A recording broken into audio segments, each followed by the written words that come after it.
I'm one of those guys who I've always found in my life I've been first to run into an emergency situation, or I'm running towards it while a lot of people are running away.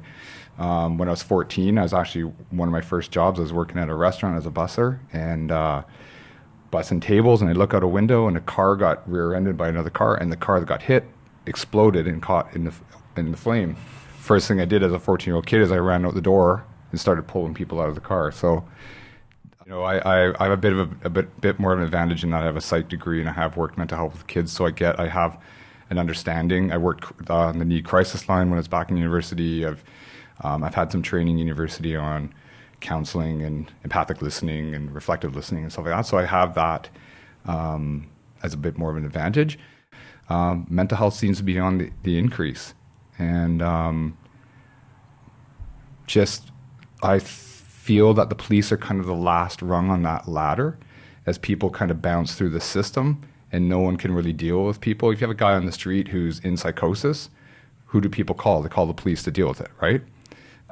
Pretty much 25% of our calls have a mental health component to it. So if you look at it, it's 100 calls a day, you're looking at 25 calls a day where it has a mental health component. So those are calls where that can be anything from a suicidal person, or if someone's been recalled to hospital on a mental health warrant, or a lot of the times what we get are calls of people acting oddly, or people screaming in the street, or people scaring somebody or something. If you want to talk pure dollars and cents and resources being eaten up, it's the methamphetamine. I've been saying this for years, and I've been seeing just this wave of methamphetamine coming in, and it is wreaking havoc on the city. Like I don't know how else to describe it. It's just wreaking havoc. It's chaos out there because of it. And again, going back to what I said earlier, it's because we're the last rung on the ladder. These people out there who are in crisis or something's happening to them, they kind of fall down the ladder until they land into our laps, and then we're the people who are sort of relied upon to do something about it.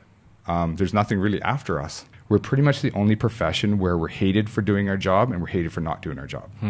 So it puts us in a hard spot. Unfortunately, we see things and we go to things and that not everybody can deal with, and it's tough. Probably the hardest part of the job is going to someone's house, knocking on the door and sitting them down and telling them that their child's dead or passed away, or having to do that next of kin notification. That's probably, and any police officer would probably say that's probably the worst part of the job, is having to go there and tell a mother that your son has died. What sort of coping mechanisms have you come up with? Because I can't imagine how difficult that job must be, and how difficult it must be to separate your personal life from it. Because I'm sure at some point you have to have that separation just for your mental health. So what sort of coping mechanisms or characteristics have you sort of adapted? Me personally, I do transcendental meditation. So nice. I do that twice a day. And it helps immensely. And it's actually really good because it's a program that our department started through our employee wellness program. We got a grant to try this out. I know Central Saanich Police did it, and they saw great success with it. So we tried it. So I was luckily one of the people who's chosen to try it out, and I absolutely love it. It's nice for a person I'm a very busy person. I'd like to keep busy. I don't like to sit.